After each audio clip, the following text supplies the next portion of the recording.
Pickaxe.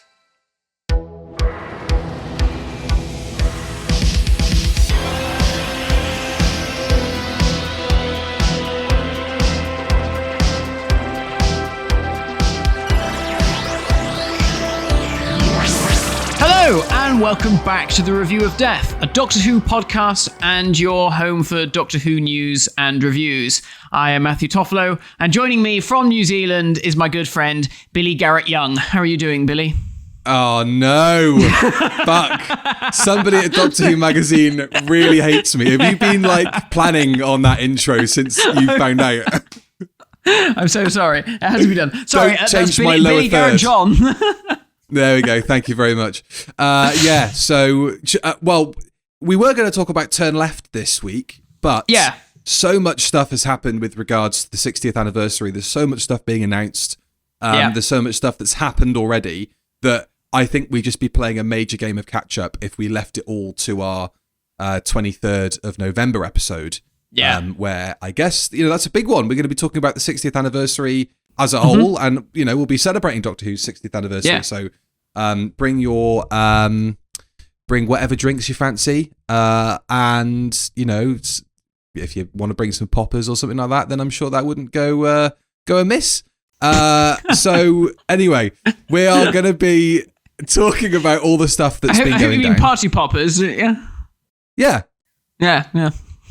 We're going to be talking about all the stuff that's been going down, all the fun things that have been occurring. But first, Matt, in the last episode, we were talking about your trip to Paris. How did that go from a Doctor Who standpoint? It was fantastic. We spent the first day there solely looking for Doctor Who locations and reenacting the publicity photos. We found every spot. We even found the gallery, and I'm glad we found this. This one I was most proud of because you can kind of find the Eiffel Tower and Notre Dame with... Yes, it's quite hard easy to to find those. Yeah. But the one that I was really pleased that we found was the art gallery where they, parked the TARDIS. Right. And the reason why I was glad that we found it is because it is now completely abandoned and... They've gutted it all out, and there was construction work going on in there, so it's been completely overhauled into something else. But when we went there, it still had the glass doors on it. It still had the door handle that I think Tom touched, and the alarms went off. Do you know that story? And the alarms went off, and they all buggered off and left JNT on the actual recording. Yeah, to deal with the police. And they still had the awning outside saying what the name of the gallery was. So if you're going to Paris and you want to do some Doctor Who location scouting, better do it quick because it might not look like that for much longer. And people did think we were insane that we were having this photo outside of what was basically a building site. Of all the things in Paris to have your photo taken in front of, they're probably thinking, wow, most weird, of Paris weird looks like that, doesn't it? Apart from the Eiffel Tower, it's all kind of abandoned buildings and graffiti. It's just like any normal city. Well, this is it. The bloody Eiffel Tower looks like a building site now because they're digging up all the ground for the Olympic Games. So we couldn't... People were saying to me, oh, you should have stood on the bollard to do the Tom Baker photo. Well, I couldn't stand on the bollard because the bloody bollard isn't there anymore. Some bastard pulled it down. Gutting. That's a bit like when you go to St. Paul's Cathedral and you want to take the Cyberman photo and realise those steps haven't been there for about 20, 30 years. Yeah. Oh, they ruined it. What did they do that for? Bloody accessibility. Pedestrianisation, Matt. I knew you were going to say that. Right, let's move on. It was so the Daleks could get up there. Come on. Yes, it was only for the benefit of less mobile Doctor Who monsters like Syl. That's right. The Daleks. Chumleys. The War Machines, Chumblies, Yeah. All right, let's talk about the Whoniverse, Matt, which has finally arrived. It has dropped. Yes. It is alive. It is happening. It feels weird to be saying it considering, I think in some of our earliest episodes of the podcast, we were talking about how Whoniverse LLC had been registered as a production company and all that. And then, of course, we saw Ncuti Gatwa at the studios in Bad Wolf with the mural saying Whoniverse, and we were like, right, something's cooking. But now to finally see it actually activated and happening is really, really exciting. So it was unveiled with an ident, which is going to go at the start of every single piece of Doctor Who media from this point on. Well, which is very... You say that because I've watched stuff on iPlayer. Like, if you watch an episode of Doctor Who, it doesn't play. Or at least it wasn't playing the other day. But if you watch something like Tales of the TARDIS, which we're going to be talking about in a bit, right, then it will play. Or if you watched the David Tennant documentary, which I'm sure we'll talk about in a bit, it played on that. So it's weird. It doesn't play on everything. Maybe it's like everything from this point on, or maybe... I don't know if people have had a look at the spin-offs on there, like if Sarah Jane and Torchwood has it on there. We've watched 2 episodes of Torchwood recently, and neither of them have it. So it might just be for like new stuff. I can see that. That sort of makes sense. But it's very much in the style of the Star Wars intro that we get now on Disney Plus stuff, and of course the Marvel cinematic universe openings. I think we even suggested this was going to be a thing, again, months ago when the Whoniverse thing was being touted and the first whispers of the Disney Plus thing were kind of circulating. So what did you think of it when it first dropped? I know that you and I were not overly keen on the fact that we don't have the theme in there, the ooey-oos, any kind of a semblance of Ron Grainer. I'm sure, as you said on Twitter, that's a rights thing to do with Warner Brothers. But what did you make of it when it first dropped? Like, visually, I think it's great. I know people are sort of saying it was the Disney-ification or Marvel-fication of Doctor Who. And I don't necessarily think that's a problem, because I think, if Doctor Who is going to stand among these titans of streaming, then I guess it needs to feel like it fits in there. And when you've got at least 60 years worth of history to draw upon, there's no reason why they can't do that. Hell, the fact that there was bloody CGI creatures from Class in it. Oh my God. Isn't that the one that comes amusing. Out of the PE teacher's arse? Apparently so. I cannot remember this episode. I've blocked most of Class from my memory anyway. Yeah, well, me too. So I was quite impressed to see that made its way onto the screen. Quillian as well is in there, is front and center. Yeah, very good. Apparently that was Russell's own personal preference that Quillian be in it, which is fair enough. I think it's great. Have more old monsters in it. And he looks great anyway, because it's such an interesting design. So I think visually great. Bit of a shame that not all of the Doctors get a look in. Yeah. That's a bit weird, because Annie was like, "Where's Peter Davison?" And I was like, "Oh yeah." Well, but then where's Matt Smith? And where's Christopher Eccleston? This is all very interesting. So when I first saw it, I thought this is going to be a bit modular. I reckon they're going to be able to swap those clips out as and when. Yeah. Because you think, I hate bringing up professional wrestling on a Doctor Who podcast because it's not the place or time to do it. But for the openings of all the WWE shows, they have like the WWE Sting. And obviously they have a lot of people coming in and out of the company. Hulk Hogan says something racist and they can't really have him in the intro Sting. So a lot of those elements are modular, so they can slip clips in and out depending on who's in favor with the company and who isn't. So I would guess that there'll probably be variations upon this where maybe John in the bottom left-hand corner gets swapped out for Matt or whatever. When or if Ruby Sunday departs the show at some point, I'm sure that her icon will be changed to a new companion. That's probably quite likely. But yeah, I'm with you. I think the Marvelification of all of this is a natural progression of where the show is going. It's obviously very influenced by how Disney Plus have been dealing with licenses like Star Wars and of course Marvel. And it makes perfect sense to me. I understand that some people may be a bit adverse to it because it's not like we've ever seen anything like this before. No. But then equally, you could say that having the Jodie intro on the collection sets is a bit like this, or maybe that will start to be phased out and we'll start getting this on the front of the collection sets. Yeah, maybe we'll get the Whoniverse on the collection sets, which would be cool. Yeah, I mean, I'll be honest, now that I've heard it a few times, because it was, in the front of all of the Tales of the TARDIS episodes, the music, I've sort of, it's fine. I'm not quite so. Someone did say that the end of it is kind of like the intro theme. I can't necessarily say if that is the case or if that's just coincidental. But yeah, I still think even the Jodie Whittaker ident that you were talking about that is on the collection sets, even that sort of music, that's got more of a Doctor Who etherealness to it. But I think that in itself just it just goes to show the difference in showrunners, really, because I think for Chibnall, as you can hear it with the music that is in his stories, the music is a bit more not atmospheric, but it's that it's I think ethereal was the right word. It's not quite so, it's not bombastic like Murray Gold's. And I think for Russell, his idea of Doctor Who is it should be big and it should be, loud and proud, really. Which, okay, that's fine. But, that, for me, I think that's just one take on it. I think if you'd have just gone with something a bit more, I don't know, spooky or haunting, I don't know. It's trying to encompass a lot, isn't it?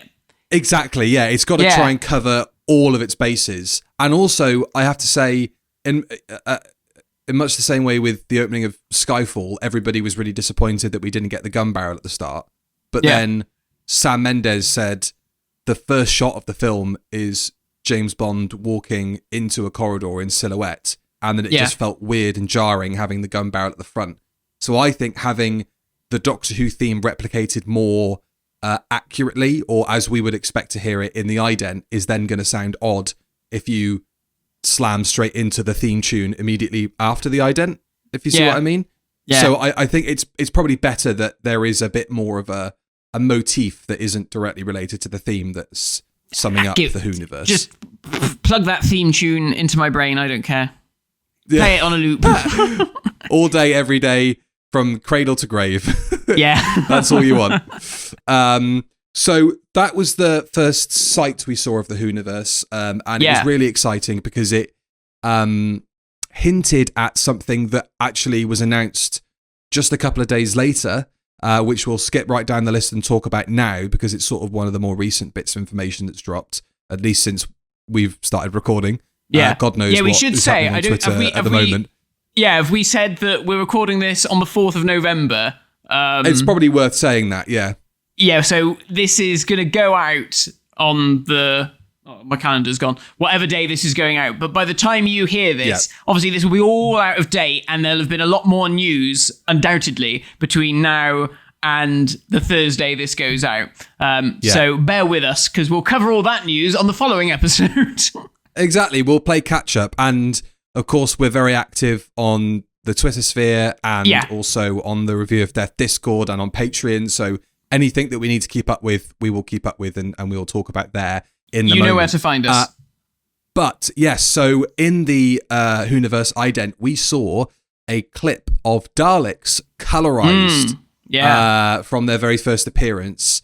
And this was a rumor that we had heard earlier in the year. I think the original rumor came along with the news that Underwater Menace was going to get animated.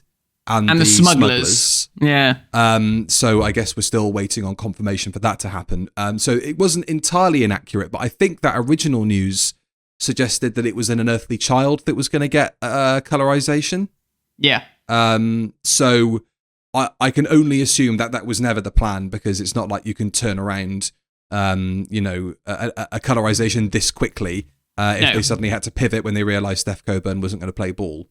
Yeah. Well, I mean, judging from the tweets that I've seen of people who worked on it, it seems like it was a year's project, 12 months at least. And I think really it makes more sense to do the Daleks because it's the Daleks. It is the story that put Doctor Who on the map, regardless of an unearthly child being the first story. The Daleks made it a success. So it makes, and commercially it makes more sense, because I think more people are going to be interested to see a story, the first story with the Daleks. And from a visual standpoint as well, you're not just going to be in dark caves and jungles and stuff. That's it. So I think there's a lot more going on there. I saw a few people who were a bit hesitant about the idea and just couldn't understand why it was being done. I'm all for it because at the end of the day, it's not getting rid of the original 7-part serial, and that's still on iPlayer and you're still going to be able to watch it. But it's just, it's more for new fans, really, to be able to go in and watch it and see it. If you're not used to watching black and white TV, hell's bells, black and white 7-episode story. It's hard going, even for me. Annie was thrilled with it because, she's like, God, that's 7 episodes that is really hard to get through. And I find it hard to get through. 25 minutes of trying to jump over that gap in like part 5 or 6 or whatever it is. God, it goes on forever. So the fact that they probably trimmed that right down is great. And I'm really looking forward to seeing it through fresh eyes. And, they've said they've added new effects and stuff to it. So that'll be cool. Marquez has... they said that he's done a new score, but I'm sure he's clarified since that it's actually the Tristram Carey score, and he has added to it, and he's, obviously where they've cut it, is going to cut the soundtrack because it's all burnt in. So he's obviously used his special trickery to mask those bits and tape those bits up and probably add new bits to it to make it all segue nicely. So I'm really excited. I can't wait to see it. Me too. I can understand why people are a bit dubious because there is that initial feeling of, this is getting rid of the previous experience. But like you say, it isn't. It's still out there to watch and enjoy. Like, it's even more accessible now that it's on the iPlayer. This sort of stuff's been going on for ages. Like, I remember when the Laurel and Hardy DVDs first started coming out years and years and years ago, they would have colorized versions of the black and white original short films. So... and God, the Beatles have been mixed and remixed into, infinity, ad infinitum. You can still go back and find George Martin's original mixes from way back in the 60s. It's just it's an update in much the same way that Beatles stuff is being mixed for people who just play stuff out of a single speaker, like most young people do. Fucking sound ancient saying that out loud. It is much more enjoyable for a person getting into Doctor Who to watch a 75-minute colorized edit of a very long, drawn-out story. The only thing this is missing is Nicholas Briggs recording over all of David Graham's original voices. And I have to say, I would not have been shocked. I would have been very annoyed, but I would not have been shocked if that was on the original list. I'm glad that they didn't go that far with it. Just as well. So yeah, that's really fabulous. That's coming out on the 23rd of November, and it will be on BBC 4. So lots of Doctor Who across all of the BBC. We should go back to the dawn of the Whoniverse and talk about the first major bit of content that dropped, which was Tales of the TARDIS. So for months there had been talk in Doctor Who magazine that Scott Hancock had been working in the studio on a special little project, and gave the initials TOTT, which people put 2 and 2 together and thought it's got to be something of the TARDIS.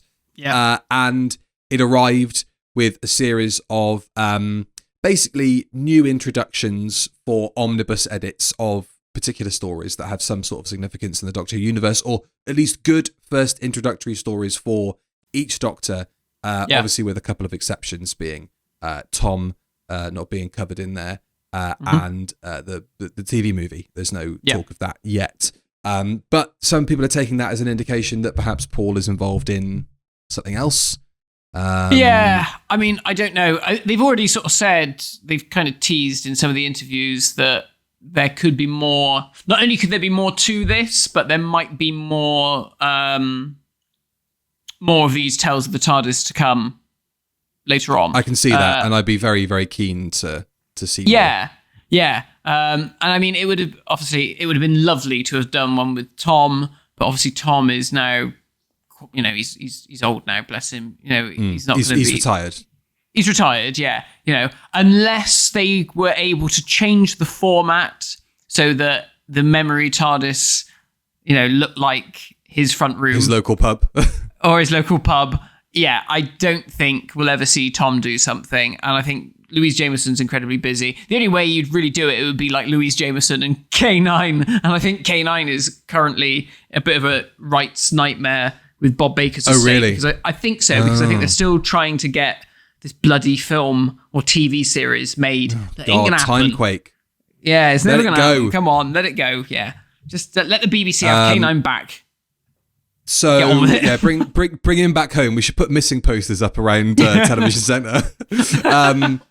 So let's talk about some of those individual tales of the TARDIS. So the first one was Earthshock, which had Peter Davison and Janet Fielding reprising their roles as the Fifth Doctor and Tegan Jovanka, respectively. I thought it was a really nice introduction to the format, because what I feel like this is doing is it's giving closure to characters. And I think also it's a weird fusion of seeing the actors interact with each other again on screen. Yeah. That's sort of like half of the point of doing it, I feel. And that's half of the subtext that's going into this. And then, of course, the other half of it is seeing the characters in that setting again. And I thought that Peter and Janet were a perfect way to kick all of that off, because, you know, their relationship in real life is very much on screen in this Tales of the TARDIS. That is basically how they are, isn't it? I think that's it. I think for a lot of these Tales of the TARDIS, there's this element of when are they the characters and when are they just themselves? You know, I think you see it with a lot of them. I think you see it a lot with definitely with the Peter and Janet one, certainly with Sylve and Sophie. And I think, you know, Joe as well, you know, I think Katie Manning has sort of become that character, that sort of, you know, lovable grandmother sort of figure. Yeah, this is it. So yeah, the line is very blurred now. And I think that's just because, you know, they've lived with these characters for so long and doing, you know, these bits at conventions and stuff that it's now just become sort of second nature to them and a part of them. But yeah, it was just lovely to see all of these people back together again. I mean, the only one that I didn't feel particularly nostalgic about was the Three Doctors, because obviously it was Katie with Clyde. And I've not watched all of the Sarah Jane Adventures. I don't think you have either, have you? No. So yeah, it was still lovely. Don't get me wrong, but the relationship there wasn't one that I was quite so connected in. You know, I was there for Katie really more than, you know, than Clyde. But the others, I mean, yeah, they're all great. So I mean, like with the Earthshock one, like you said, it does a good job of introducing the format. I didn't really get on first viewing. I've watched it twice. I didn't really understand it on first viewing what the frig they were chatting about with a remembered TARDIS. So I was like, so wait, is the TARDIS remembering them? Is the Doctor and Tegan, are they there? Because Tegan said that she was in bed with Nyssa, I think. Yes. You know, and I was like, well, huh? What? So she must be there physically, but it still looks like the TARDIS. So I'm a bit confused. I have quite a morbid feeling, especially because they all kind of end with "let's go off." That this is them passing on. I was in bed 1 minute, and then Peter turns around and goes, "Yes, Tegan, you've had a massive heart attack." But it was lovely. It was really sweet, and I mean, to further push that narrative, if we're going to go down this rabbit hole of is it not the fevered imaginings of them passing on beyond the veil, Cliff turns up in the Three Doctors one, which was so lovely. But again, like you said, it's that blurring of lines, because of course Katie, you know, they had a relationship in real life and they had a relationship on screen, but and the use of Cliff's voice in there, I thought was really lovely. Using that soundbite was beautiful. And again, you know, this has been talked about online, and I think Russell has said that he was inspired by the collection set teasers and the trailers that have been specially shot by Pete McTighe and the rest of the BBC Studios team. And they tie that was the influence. Yeah, it's beautiful, isn't it? It's like we have got a whole other lease of life for these characters in like a narrative sense. Obviously, there are characters that you might have expected to see pop up in Tales of the TARDIS that are coming into the main show, a la Mel. You know, and I'm sure we'll have a couple more surprises in the 60th and beyond. But I think this was a really cathartic thing to put out for fan service, from the fan service perspective, but also from these performers getting to step back into the role, and, you know, in all likelihood, probably for the last time, and certainly on a scale like that. Yeah, very much so. And I think, you know, that we already sort of know that the 3 specials aren't going to be multi-Doctor stories unless they've got some modern Doctors that they've snuck in some way.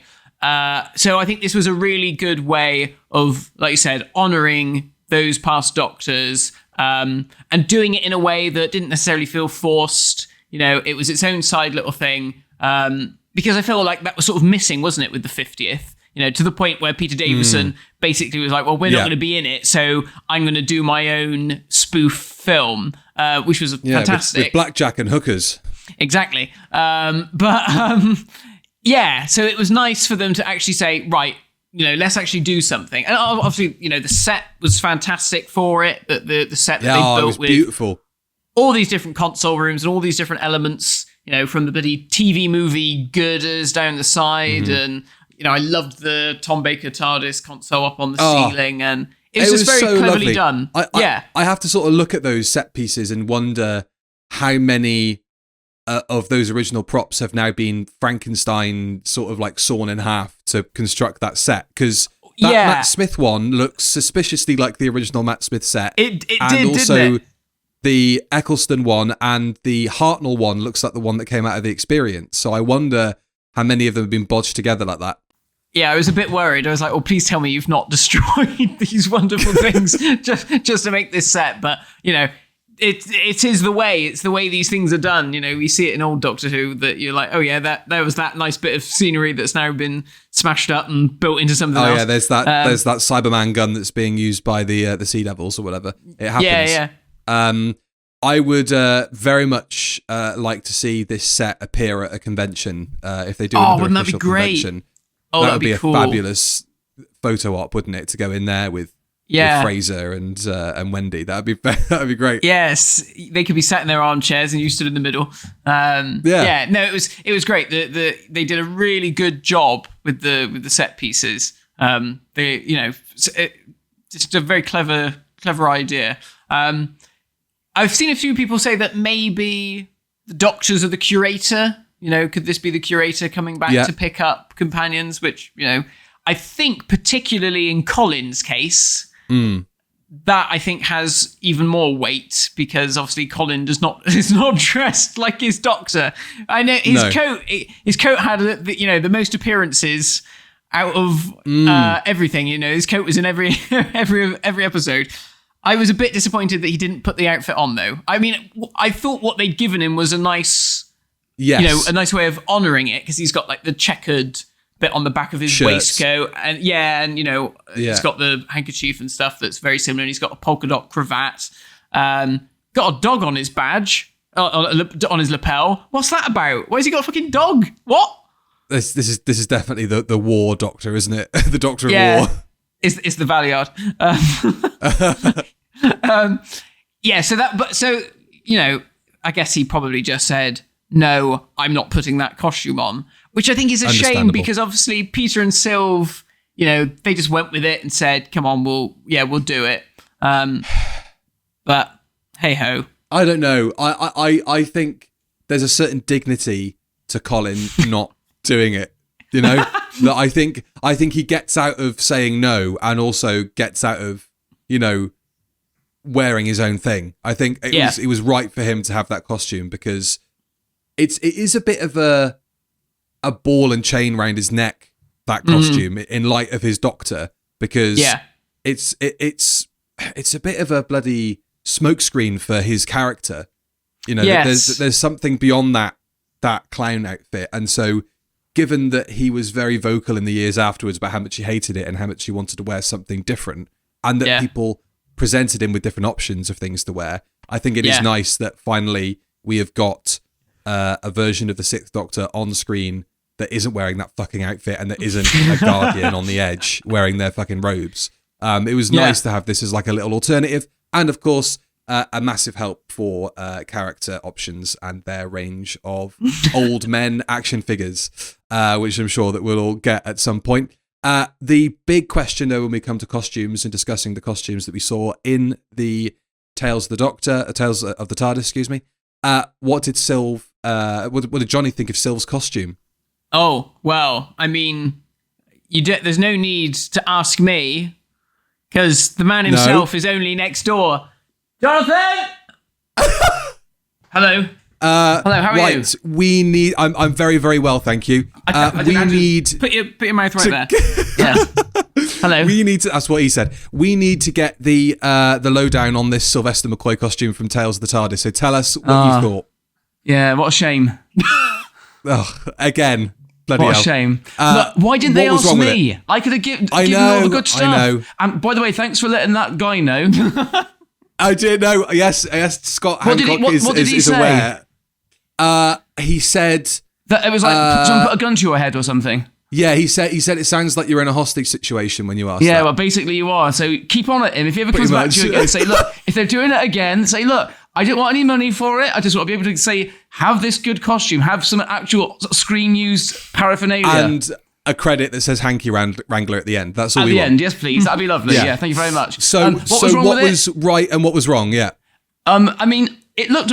Obviously, it was a lot better than the outfit he wore in the Power of the Doctor. A lot better than that. Yeah. At least he didn't have that stupid jumper tucked in.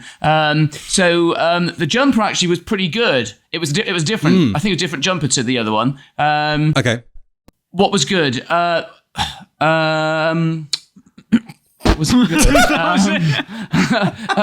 Well, the hat was a disaster. The hat was a disaster because obviously they used Peter Davison's one and put the Lavarzi scarf around the hat band as the hat band, so that was appalling. Yeah, that wasn't good. It was funny because it was the first shot of the thing, and Jonathan went, "What the bloody hell's that? What's going on with that hat?" or something. It was so funny. So that wasn't so good. Obviously the Brolly was a shit one, a Lavarzi one or something, but better than nothing, I suppose. Brown jacket, wasn't it? The jacket actually was pretty good. Yeah. The brown jacket was pretty good, and it had the thing on the back as well, so that was pretty good. Had a chain. I think the chain might have been gold though, not silver. I can't remember. I've only watched it once. That was enough. Actually, quite enjoyed it. Actually, it was pretty good. Good. I did enjoy it. He did. He got teary. I got quite emotional at the end. Yeah. I was going to ask you that a final line. Yeah. I've literally just seen it about "I love you." What did you make of that? Oh, it was lovely. Yeah. Very emotional. No, I thought it was great. I thought they were brilliant, both of them together. Really good. So what else? No hanky. What else did I hate? No hanky in his pocket, unfortunately. Could have asked me. I could have let him have his actual one, but there we go. Shoes actually were pretty good. His shoes were not bad. I mean, they weren't perfect, but they weren't bad. Tie was wrong. Tie was wrong. Again, I've got the tie now. He could have had the tie. Unbelievable. Well, I think you just need to offer your services up. I think what you should do is you should drive up to the front door of Bad Wolf Studios, waving your tie and your hanky in front of them, and demand to see Russell, or demand to be seen, some bad shit's going to happen. Yeah. But he knows me now, Sylv, because he borrowed my brolly for the photo shoot a little while ago. He does, and they know you in Bad Wolf as a result. There's a photo of you in the foyer that says, "Do not let this man near the building." No entry, keep out. Yeah. No, I thought, but it was good. I enjoyed it. It was good. Excellent. Have you enjoyed them? I'm glad. I thought they were fabulous. Yeah, the only one I haven't seen yet is the Time Meddler, but I really liked all of them. I thought that the Fenric one was the best in terms of, I guess, sort of a bit of closure, bit of kind of wrapping that whole thing up. It does sort of feel like, I think, obviously having seen Ace in Power of the Doctor, that we've drawn a line under all of that. I feel like we've drawn a line under a lot of those actors coming back to the show now. Yeah. But there's certainly potential, isn't there, for them to come back? So yeah, I mean, I just hope. So if you're watching BBC, I hope they do more of these. You know who to get in contact with. This or this one. Email us the reviewofdeath@gmail.com. Let them we'll know. put you in touch with Johnny. Right, I better go. Things to do. Super. Take care, buddy. Enjoy Jag Race. Ciao. All the best. Yeah. See you, mate. So there we go. Fabulous. Of course, we had to get Johnny in to weigh in on the topic. Nice little cameo there. Little cameo from Johnny. But seeing as we're talking about the Silver one, I agree with him. I think it was the best one, like you said, because it rounded it all off nicely. You felt like, we're never going to see how Ace left the Doctor, but because even in the Power of the Doctor, it just felt a bit vague. It was just like, I left and, things were unsaid. And it was kind of like, this was your opportunity to sort of kind of tell us what went wrong. So I'm glad that they sort of did that. It also, has it made Dimensions in Time canon? This is the real question. Well, we discussed this when we did the commentary for Dimensions in Time, which comes out on the 23rd of November, by the way, on the Patreon, everybody. So you should listen to that. There is a line of dialogue. I can't remember where it is. I can't remember what the mention of it was, but it does make Dimensions in Time canon. It was in a TV episode. In a TV episode? I'm sure it was. I can't remember now. Oh, God. I can't remember that. But obviously in this, he says that Ace left after an adventure with the Rani, after a busy day with the Rani or something. Now, obviously people were saying that therefore makes Dimensions in Time canon. There is nothing in Dimensions in Time that makes, on Ace's face, that makes it seem like she wants to leave at the end of that story. Well, apart from the fact that Sophie's actually hungover during the filming of it. Other than that. Yeah. So, I mean, I think you can read it one of two ways. You can either say, right, well, it's Dimensions in Time, or there was another adventure and it just happened to be the Rani, which is kind of what I'm edging towards. But it was lovely. And hearing her say, I love you and I love you too from the Seventh Doctor. It was, I was properly choked up come the end. It was really nice. And interesting that it also went down a sort of similar route, although perhaps in a less platonic meaning of I love you, with Clyde asking Jo if you loved the Doctor. And then also nice that she sort of said, but in a different way to Clive and all that sort of stuff. I just thought it was, it was really beautifully done, all of that stuff. I think that this so far, we're only, a week into November, and already, if we just got this for the 60th anniversary, I think we'd all be very happy, wouldn't we? Oh, definitely, for sure. I mean, it was beautifully done. As something that seemed to be like I guess quite a quick turnaround project. It was really well done, because I think the Sylvester and Ace one was recorded the same day as the concert back in October. So it's been very recent. Yeah. Oh, hang on. Holy hell. I need an earpiece. So I speak to Billy. Where is he? He's here. Great. It's very important. Very important. I don't know what's going on now. You don't know what's going on? Hello? Tell me, what's going on? Right, I just double checked because I want to make sure I was right. The chain was correct, but don't laugh. The chain was correct, but it was round the wrong way. So he had it. Fucking hell, we can't have anything. Yeah, that's right. So it should have been the long version. He had it the short version, like in the earlier season. So that was the problem. I knew there was something not right. Now everybody be happy now. The world can continue spinning on its axis. Excellent. Right. Everybody knows. Thanks, Johnny. All right. Ciao again. Bye. Cheers, mate. All the best. Resident Doctor Who expert and loony Jonathan Toffolo there. There we go. To join us for a quick chat. People can sleep easy there. Yeah. Let's move on and talk about something else in case he comes back. Talking Doctor Who was another thing that came out as part of that. We got loads of stuff to say about Tales of the TARDIS yet. Come on. What did you... Okay. Come on. What did we think about the Mind Robber one? I thought that was really lovely. I mean, obviously, the main takeaway from that is that Jamie and Zoe, have got their memories back, which is fantastic. Yeah. That was really nice as well. But I suppose it's tricky with an era where, like, obviously Jamie is like the constant pretty much for the second Doctor, and it wasn't really at a time where there was a lot to divulge about the relationship between the second Doctor and Jamie outside of /fan fiction that you find on certain illicit websites. There wasn't an awful lot there to sort of dive into in terms of their relationship. So to make it about those two and their memories and being older and what they've done since, and then obviously the mentions of Victoria at the end were really lovely. That was great from like a I guess it was kind of the biggest shift in continuity out of all of them, because we're getting these two characters, regaining their memories of. Maybe they are actually dead. Maybe this really is the afterlife. No, I hope not, because the first thing I thought of was, I wonder if Fraser was able to pitch his idea to Russell and be like, bring me back and we can do the Laird of the McCrimmon now that I'm an old man. And now he's got his memories back. And what a great costume he had. He had a lovely costume. Yeah. And, he's got this huge family. It'd be great. They could do it. They could have Shooty Gatwa in his kilt. Yeah, it's meant to be. It's got the Scottish ties. It is going to happen, surely. It has to. Come on, Russell. We all want to see Fingers it. We crossed. all want to see Fraser and Shooty. It'd be brilliant. I'd love it. One thing I did really like was the way in these Tales of the TARDIS is how they transitioned from widescreen to 4:3. They did some lovely transitions. Really classy. Yeah, there were some great ones. Vengeance on Varos had a good one at the end, when it cuts to with the static on the telly. Yeah, really great stuff. Really nicely thought out, because I guess that is quite tricky, isn't it? To think, right, how are we gonna make these two things line up? Because when we first saw the production stills, and they had that little Jodie Whittaker TARDIS playset on the floor. At first I was like, is it going to be like a hologram projection thing? Are they going to watch the episode and then it'll just like zoom in and, or something?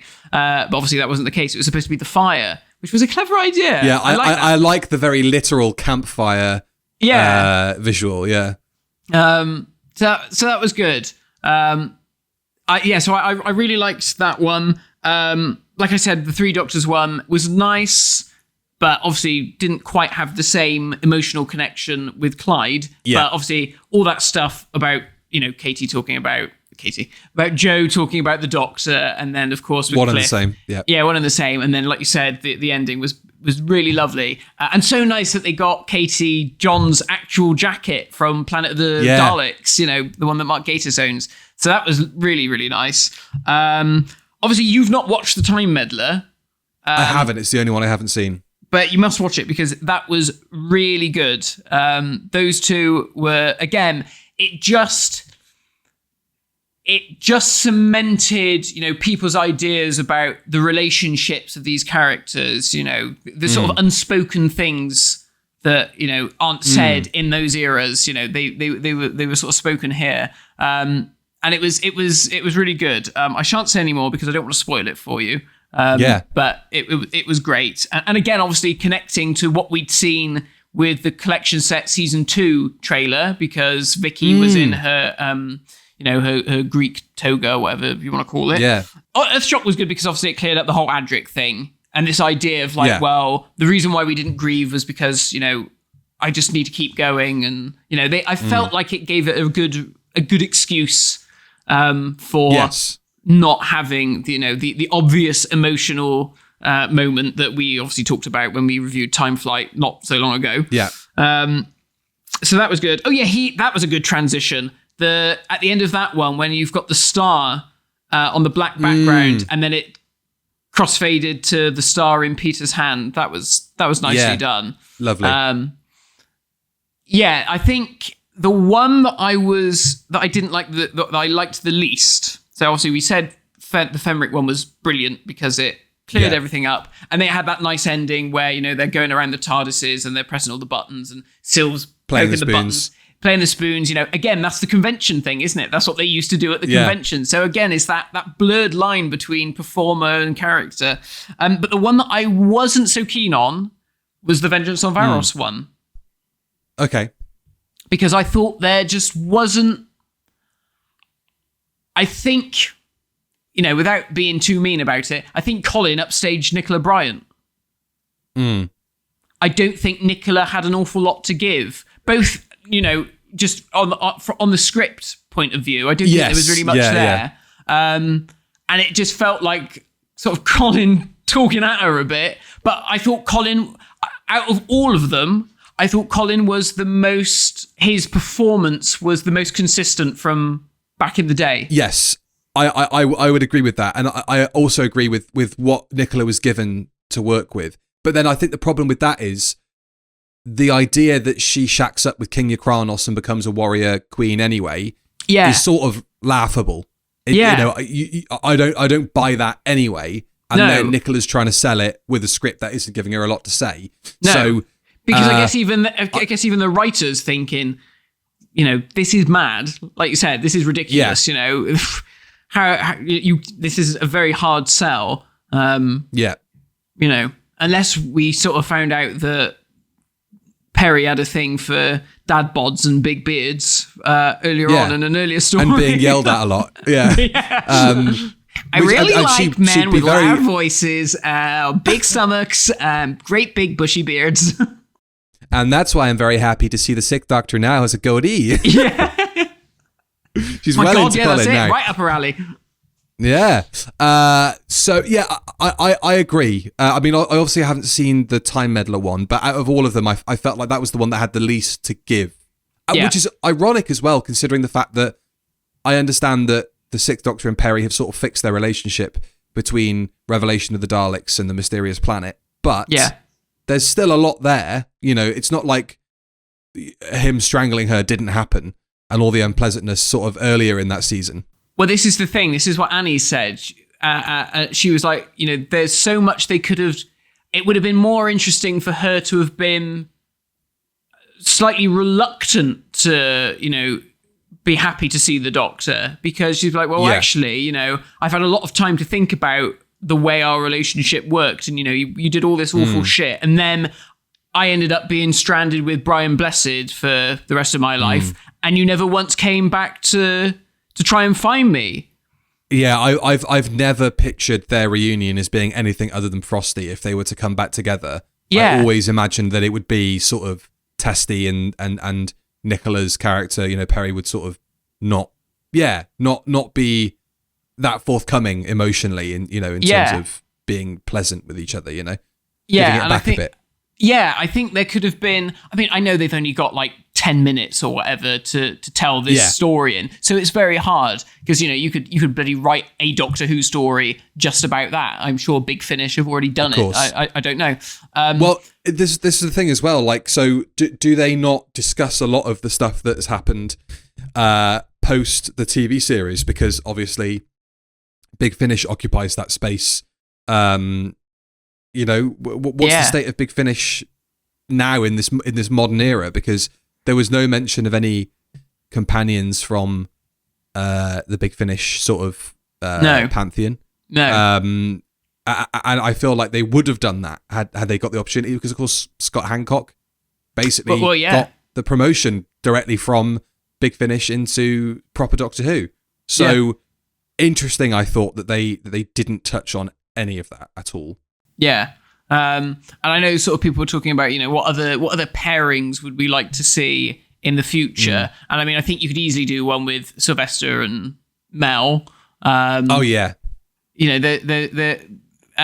think, you easily do one with Peter and Nyssa. And it's a shame really that they didn't use Nyssa, because obviously Janet just had a big return to the screen. Yeah, true. It would have been nice for her. Matthew Waterhouse. I mean, should we talk about Matthew's tweets? His tweets, yeah. Which was hilarious. So he was at a convention, and then did he bump into, was it Fraser and Wendy? Yes, yeah.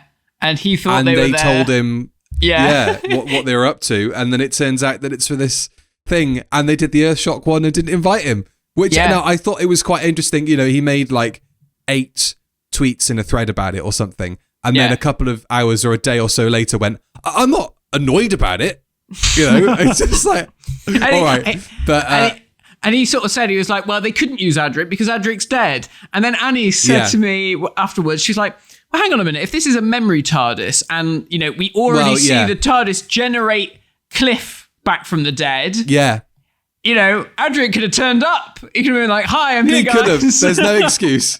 And then they would have gone, Matthew bloody doesn't hell. watch. They just have to hope that Matthew doesn't watch that one, because that excuse doesn't fly anymore. Very, very interesting. So in terms of other pairings, obviously you said Seven and Mel, 6 and Mel, to kind of dovetail into the Terror of the Vervoids. They could put the Vervoids without all the trial stuff on there now.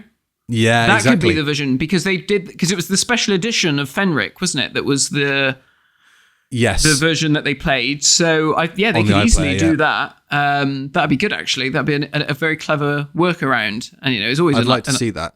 Yeah, that would be good, and especially now with Mel obviously being so at the forefront of the new series. Yes. Obviously, if anyone watched the Disney Plus 60th anniversary trailer, you might have seen Melanie Bush over the toy maker's left shoulder. Standing in the background. Yeah. Standing in the background, yes. I'm sure someone at the BBC went, oh, bollocks, when they saw that played back. Well, I mean, it's not like we don't know that she's in it. And also, we know she's on that unit set. So we'd imagine that she's involved in that stuff. Yeah. So it's not a major And I reckon I put money on Sophie Aldred being in something as well at some point, whether she's part of the unit team, because because the Doctor turns around to Ace at the end of that Tales of the TARDIS and says, it goes on about, your gran would be so proud, of everything that you've achieved, and blah, blah, blah, blah, blah. And he said, and the best is still to come.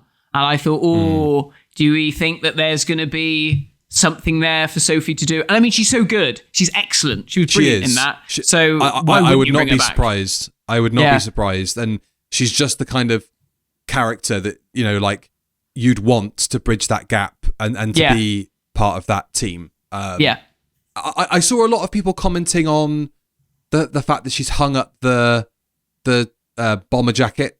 Yeah. And that they felt a bit disappointed that she seems to have sort of renounced her angsty ways. No, they got it wrong, because that ties into the trailer for the season 26 box set.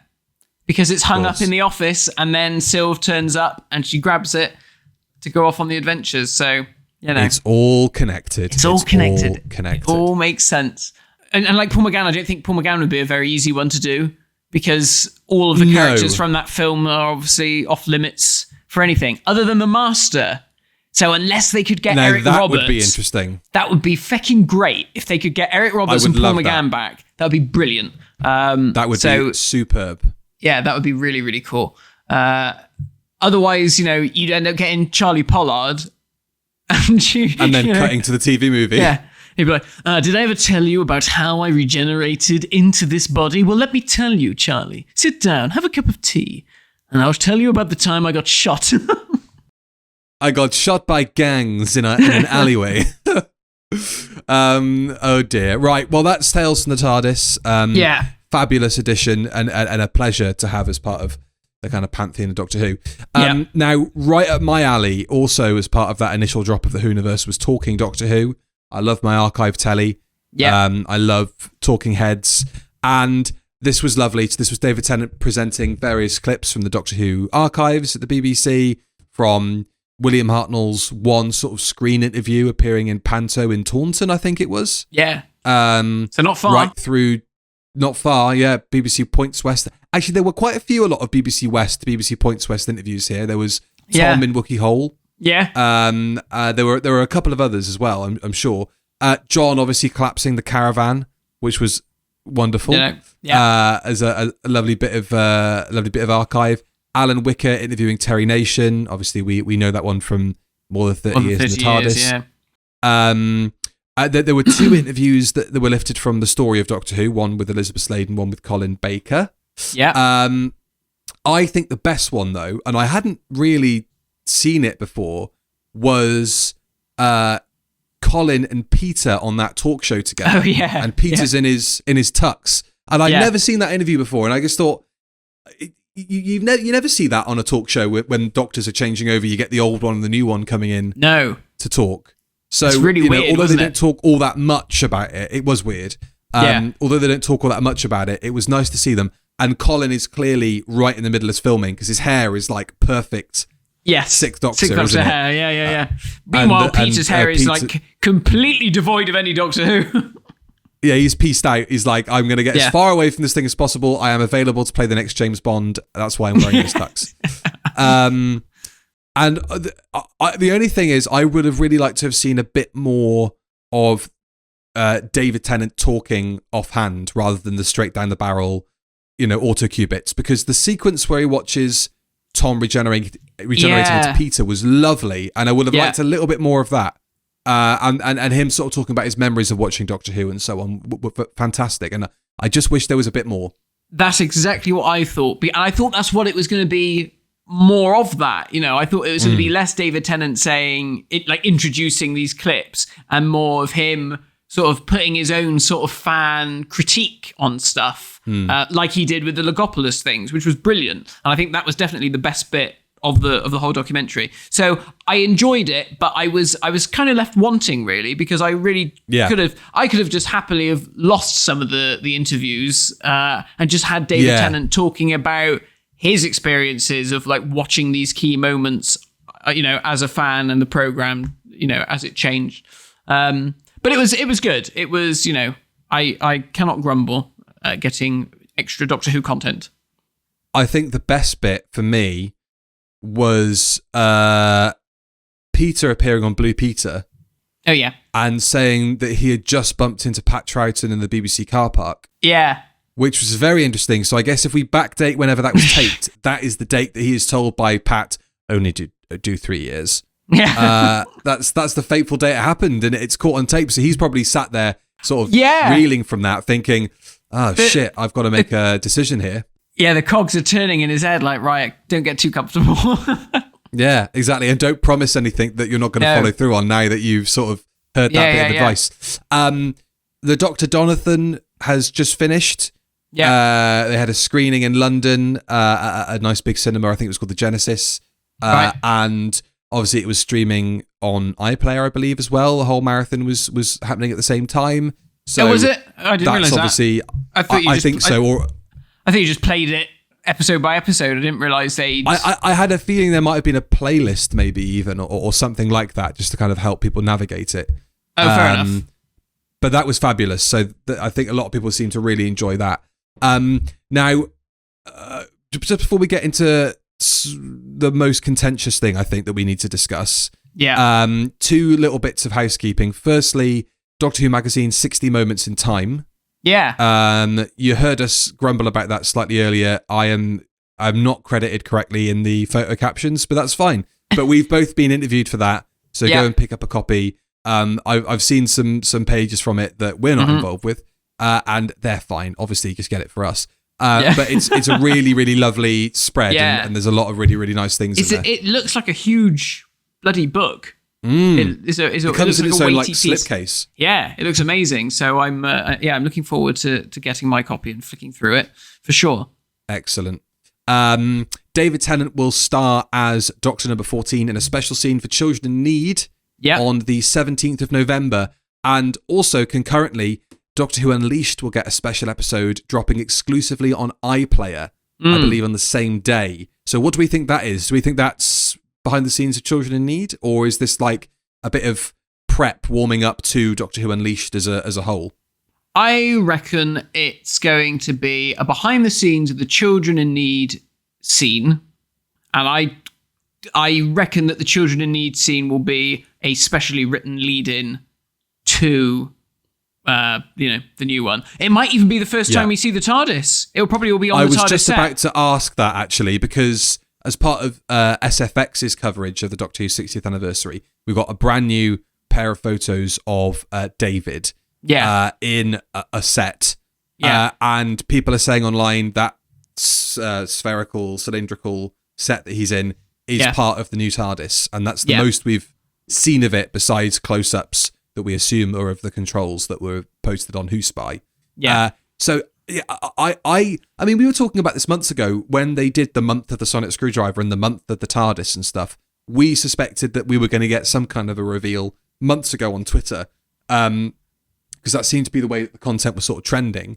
That obviously hasn't turned out to be the case. But it would not surprise me at all if we see the interior before it debuts on telly.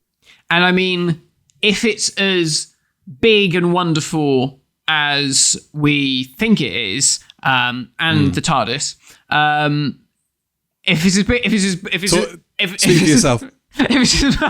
it's as much of a spectacle as we think it is, what better way than to show off what Doctor Who now looks like than on Children in Need, when you've got millions of people watching, one of the most watched things. Well, do you reckon not? Still?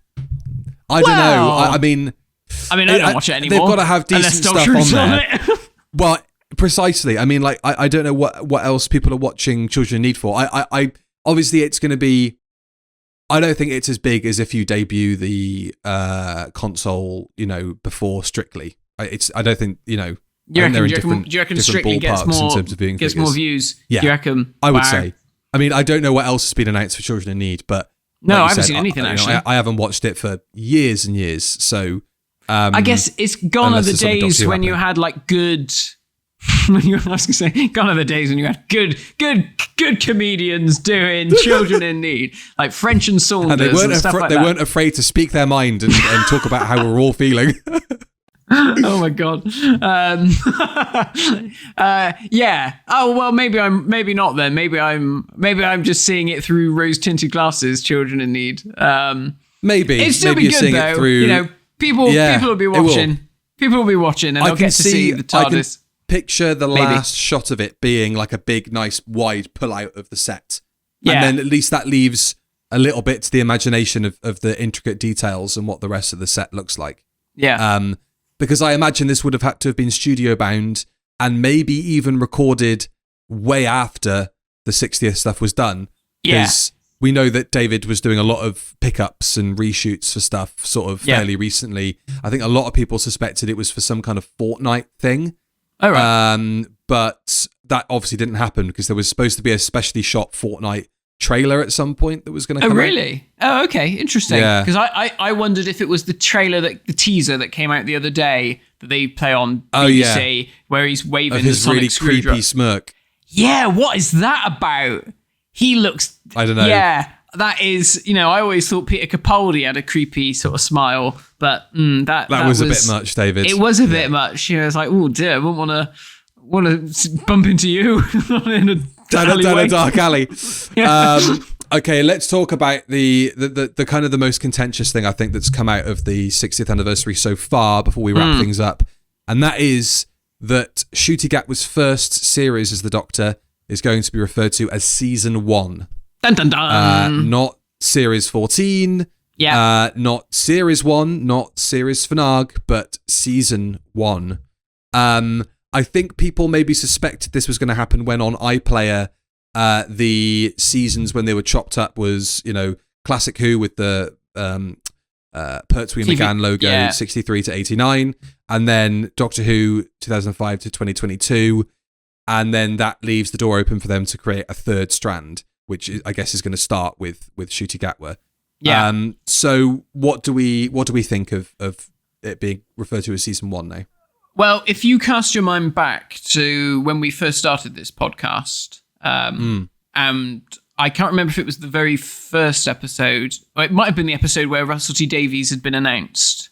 If you cast your mind back to that episode, I think you'll find that in that episode, I actually say, I wouldn't be surprised, nay, I think it's a very good idea if they call this Series 1, because it needs to stand on its own 2 feet again.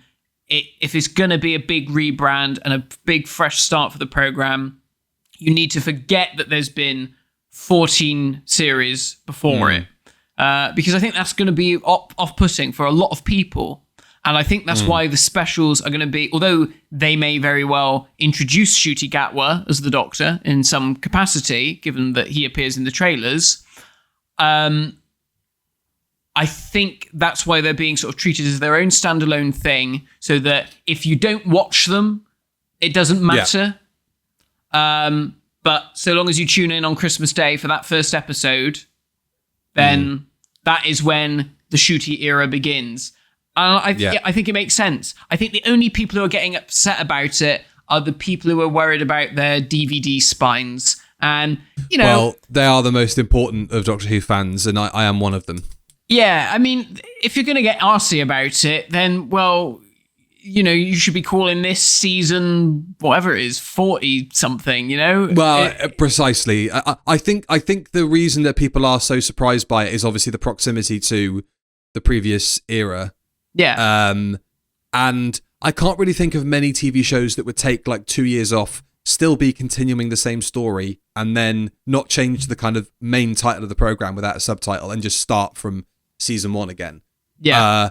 I think that's probably why people are surprised by it. But like you say, I don't think it's a bad idea. I mean, we see in America the way that the collection sets are promoted is to have it by season for each Doctor. So season 12 is Tom Baker Series 1, for example.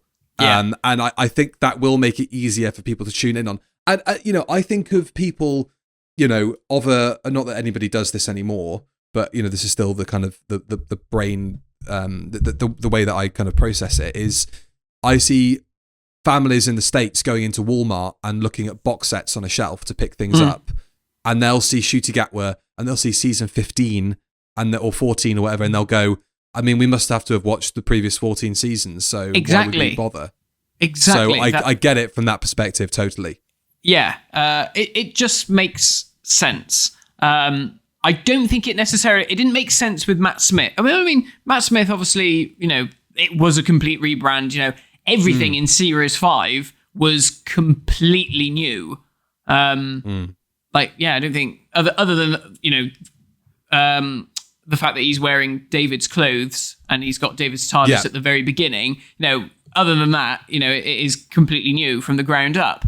And with this Ncuti series, it's only really Jodie's police box that is the thing that's carrying across. And that's going to mean nothing to a lot of people. And hopefully it will bring in a lot more viewers, knowing that they've not had to have watched, like you said, 13 series prior. So what do you think? It doesn't bother me particularly. What do you think this does for the show narratively? Do you think we're going to get some sort of reset within the program for this to almost justify itself a little bit more than just not? I know this isn't an arbitrary decision, but is there something that's going to be reflected in the program to sort of illustrate the change? I don't think so. I don't think there will be, because obviously we've got like Mel coming back and stuff like that. I think it will still be as referential to the past as ever it's been. Yes. Maybe not quite so much. Well, actually, it might. I mean, it feels like it's going to be fairly referential if you're bringing back bloody Melanie Bush, for God's sake. But yeah, I mean, I don't think there's going to be like some Big Bang-esque event which explains why people don't remember these things, or it won't be anything like that. I don't think. I think it would literally just be an arbitrary thing, like you said, that this series is just called Series 1. I think the biggest issue is, what the feck do we call it? Because we've got Classic Who, we've got New Who, which is now no longer New Who. I have seen New Who, I think is a great term. New Who. New Who. Yeah. I mean, yeah. I think that's good. Or Bad Wolf Who. But then, when that relationship finishes and the show is made by internally at the BBC again or whatever, but they still keep numbering it from, the Bad Wolf reset. What do we do then? So I think, I would go new. We don't want to call it Disney Who. No, because how long will that relationship last? Exactly, that's the same thing, isn't it? So I think something neutral, new Who, I think, for me, is what I'll call it. I like that term. New Who. Unless they come out with something more official, New Who. Yeah, fine. We'll stick with New Who. Yeah. And we are so close to New Who dropping. I mean, like the 60th anniversary is the start of that, which is really exciting. And as of this episode going out, we are a week and a half, 2 weeks away from that first story appearing on television. And then just a couple of weeks afterwards, we'll see Ncuti Gatwa in his first full adventure for Christmas. Season 2 is currently being filmed. Bonkers. They're out on location doing that now, which is bonkers. And there seem to be some pickups maybe done for Christmas before this new lot of filming started. And I think they're doing the Christmas special at the moment, actually, for 2025. Yeah. Jesus Christ. No, 2024, excuse me. 2024, That's crazy. Yeah, with a couple of notable guest stars as well. As I've seen, yes, there's a couple of... is the girl from Bridgerton? No, not Bridgerton. Yeah, she's from Bridgerton. Oh, yeah, it is Bridgerton. And Derry Girls. Derry Girls, that's it. Yeah, so the little blonde she's one. good. She'll be entertaining, I'm sure. Yeah. And who was the other person? There was another big guest star, wasn't there? Yeah, he was in... I want to say he was in... Was he in... He might have been in Game of Thrones at one point. Okay. Maybe. It's not Charles Dance as the Master, is it? It's not Charles Dance as the Master, no. I fear that ship has sailed, sadly, as wonderful as that would have been. Yeah, I'm not sure. I can't remember what he's been in, but he's been in stuff. He's been in bits and pieces. He's been in stuff. I feel like he was in some comedy on ITV2. The Romans one. Oh, yes. Yeah. Was he in that? What's that called? Plebs. Plebs, that's it, yeah. So I got a funny feeling he might have been in that, but maybe not. I never watched it. Interesting. Yeah. And just to say, before we round this off, because it feels like we're now coming to an end, you've been on iPlayer and looked at all the seasons of Doctor Who, which is crazy. It just feels weird. I know. We were sat down the other night and we were going through it, and Johnny was like, let's have a look. And he's just like, wow, this is so weird. This just at your fingertips like that. Yeah, and I was looking at it and I was like, this feels like a Photoshop that someone has done on Twitter and gone, oh, imagine if.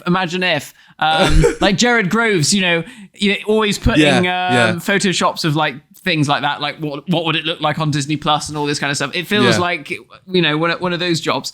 So it's very weird. But Chappie at work, one of our artists, thumbnail artists, he messaged me and said that he and his mates were starting to watch classic Doctor Who, and they started with Spearhead from Space, I guess because it was the first one in colour. And fair enough, that's probably a really good jumping on point, actually. And he bloody loved it. He said he thought it was great. He thought the effects were good. He loved the fact that it was the Autons. He said, I couldn't believe it when the guys from that Christopher Eccleston episode turned up. So it was nice, yeah. So he was really enjoying it. And I said, the next episode is really good, especially in a post-COVID world, watching that one. I said, you'll enjoy that. So, it's working. Well done, Russell. You've got at least a couple of people. It's fantastic. I've been telling mum and dad, it's all on there. Like, you can just watch it whenever you fancy now. You can tune in and all that. And I think that while I can't imagine a lot of people who aren't Doctor Who fans necessarily, unless they're people that have very fond memories of it or just fancy tuning in because they're into old telly, I can't imagine that the colorized version of the Daleks is going to onboard a lot of people on the night. But for people like your friend and for other people that we might kind of like rope in on it and go, look, check this out. This is an interesting way of getting into the program from that period. Yeah. I think that is what this 60th anniversary is going to be remembered for, is suddenly the Whoniverse becomes infinitely more accessible, not just from a technical standpoint of things going on the iPlayer, but also actually just the way that the stuff is put across and the stuff is delivered. Yeah. And trying to make Doctor Who as impenetrable as possible for an audience that around the world are hopefully suddenly going to become really interested in it with Ncuti Gatwa as the new Doctor. And I guess the 60th anniversary specials, but I think that this is more of a build-up to how the show wants to be represented from Christmas onwards, and that the 60th anniversary is just sort of a means to get there, and to raise the profile of the show. Old Doctor, old companion coming back, biggest period of the program in the history of the show, and do that celebration, and then we're on to all the new stuff, which is obviously crazy exciting. So very exciting. I think that might be it for this quick Whoniverse catch up. Obviously, I'm sure lots has happened between us recording this and it going out. But if you want our thoughts and feelings and opinions and all of that, then you can catch us on our social medias over on Twitter. Yeah. You can catch us over on the Review of Death Patreon, which is very active this November. We've just put a 40th anniversary retrospective up last week, which was good fun. And then next week, as part of the... next week we're talking about the Union in Months in Future, the final episode. Thank God. And then the week after that, Thursday, the 23rd of November. You got to come back to it in a year's time, Billy. Oh God, I'm not doing the coda. Fuck that. You got to. You got to. I'm not. You've paid for it. You've paid for it. You've got all the bloody special editions. Hopefully they'll sort the foil out on the ones that come out next year. So on the 23rd of November, you've got us previewing the 60th anniversary. We're going to talk about all the stuff that's happened between this episode you're watching or listening to now going out and the 23rd of November. And sadly, then not also the on the same Daleks, day. because that'll be on sadly the not the Daleks. That'll be happening later in the day. Yeah, I was almost thinking, I was like, do we delay it and just do the Daleks like a day or two later? But then I thought, we're going to be doing the actual Star Beast, I know, very all of soon that. Then there's Underwater Menace to catch up on as well. There's Underwater Menace as well. And I reckon maybe we save the Daleks till January, so it's sort of like it's kind of 60 years since that story went out over that period. That's actually a really good idea. I like that. We come round to the Daleks sort of in the new year, and one of us can be forced to sit through the 7-part version. We'll flip a coin, and the other person has to watch the 75-minute edit in colour. But yes, also on the 23rd of November, we've got a commentary for Dimensions in Time coming out on the Patreon, so check that out. Very nice. So lots of cool things to look out for. I never even said, we got some, over my shoulder, we got some Doctor Who Magic the Gathering cards here from Wizards, who very kindly sent them over. Thank you, Wizards. We got the 10th Doctor deck. Sadly, not the classic ones. Very, very nice of them to send those. I will open them up at some point. I think Annie and I said we might go into the office. I'll enjoy them over Zoom. Yeah, I think we might do like a little unboxing, because she knows how to play the game. She knows what Magic the Gathering is. Great. I got a clue, so it's all double Dutch to me. I just think, that's a pretty card. So that might be something that we do in the future.